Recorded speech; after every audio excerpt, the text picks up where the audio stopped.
Лейла 2024 жылы жарық көрген түрік драмалық телехикаясы. Басты кейіпкер Лейла ерте жасынан анасынан айырылады, ал әкесі Хилми болса Нұр есімді әдемі, бірақ қатал әйелге үйленгеннен кейін Лейланың өмірі түбегейлі тозаққа айналады. Бұл телехикаяны толығымен барлығыңызға көруге кеңес беремін. Өте ауыр драмалық сериал. Нұр Хилмиді өз махаббатымен соқыр етіп, Лейланы қорлайды. Көп ұзамай Хилми жұмбақ жағдайда қайтыс болады. Содан Нұр оның бар байлығын иемденіп, Лейланы үйсіз қалдырады. Яғни Нұр бұл лашықтан шыққан қыз, және оның жігіті Мали бар. Екеуі осындай түрлі адамдарды алдап, байлардың үйіне кіріп, ақшасын иемденіп шығып кететін адамдар екен. Сонда Хилми Нұрды әйелі етіп алып, үйді сатқан ақшасын қолында жолда алып бара жатқанда Нұрдың жігіті Мали ұрлап кетеді. Оған дейін негізі Лейла оған яғни әкесін ескерткен болатын, ақшаңды ұрлап кетеді. Мен олардың сөйлескенін естідім, Нұр жаман дейді. Бірақ әкесі ақшаны көтеріп бара жатқанда оны ұрлатып алады. Кейіннен Мали Нұр екеуі түнде кездесіп, ішін ашып қараса, іші толған мусор екен. Ал осы тұста Хилми, яғни қызы Лейлаға сеніп, мен саған сендім қызым, сенің бар айтқаның шындық екен деп ақшаны басқа жерге жасырып қояды.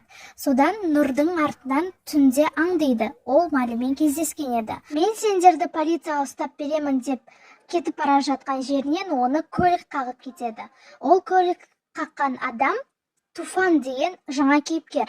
Яғни осы тұста шамамен 6-7 жасар Лейла жетім қалады. Яғни анасы мен әкесінен айырылады. Бұл Нұрдың қолына қалады. Содан Нұр Лейладан ақшаны әкең қайда жасырды деп сұрайды. Лейла оған жауап бермей қасарысады. Содан Нұр мен Мали кетіп қалған сыңай танытып, Лейла осы тұста ақшаның қайда екенін қарап жатқан кезде ұстап алады. Содан Нұр Малиге айтады, мен саған айттым ғой, ол ақшаның қайда екенін біледі деп ақшаны алып алады. Содан Туфан ар ұяты жібермей Нұрға келеді.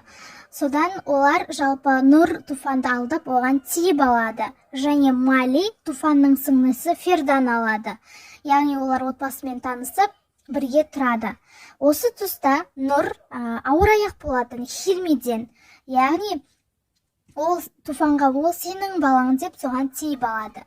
Ал Лейланы болса Нұр өзі өскен лашыққа барып тастайды. Ол жерде Неджо деген ер кісі және де Лейлаға қараған және кейіннен Лейланы жаңа отбасымен таныстырған апай болады. Жалпы бұл сериал түрлі оқиғаларға толы сериал болады.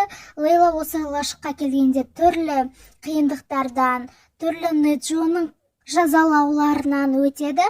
Осы тұста ол Нұрдың баласы, яғни Нұр туып сол лашықта, сол жерге тастап кеткен Дживан, яғни Джино деген баламен достасады.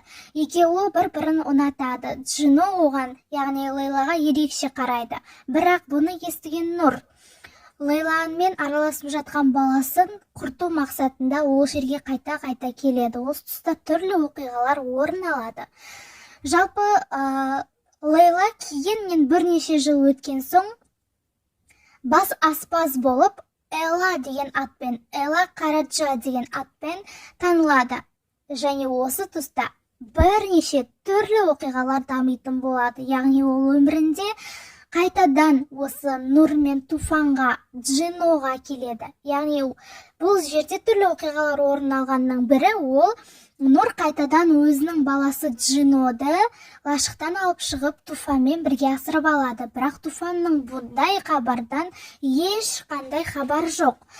Жалпы оқиға түрліше дамиды, оны толығырақ келесілерде бөлім етіп шығаратын боламын. Ал ары қарай жалғастыратын болсақ, жалпы Эла Нұрдың үйіне бас аспаз болып орналасады. Осы тұста Джино мен Лейланың, яғни Элланың түрлі оқиғалары дамиды. Сериал өтісімен жалпы Дживан Нұрдың шын өзінің анасы екенін біледі. Яғни Нұр оны өгей анасы деп қабылдап жүрген болса, Джино оны біліп қояды. Және Джино кейіннен Элланың Лейла екенін біледі. Яғни кішкентайында оларды айырған болатын. Оларға арнайы екеуіне мазар қазып, міне Джино өлді, міне Лейла өлді деп бір-бірінен ажыратып, екеуін екі жаққа тағдыр айырған болатын. Бірақ кейіннен арадан бірнеше жыл өтіп, олар қайта қосылады. Жалпы бұл сериалда Лейла мен Дживанның күрделі қарым-қатынастары, сынақтардан өтуі, дамуы көрсетіледі.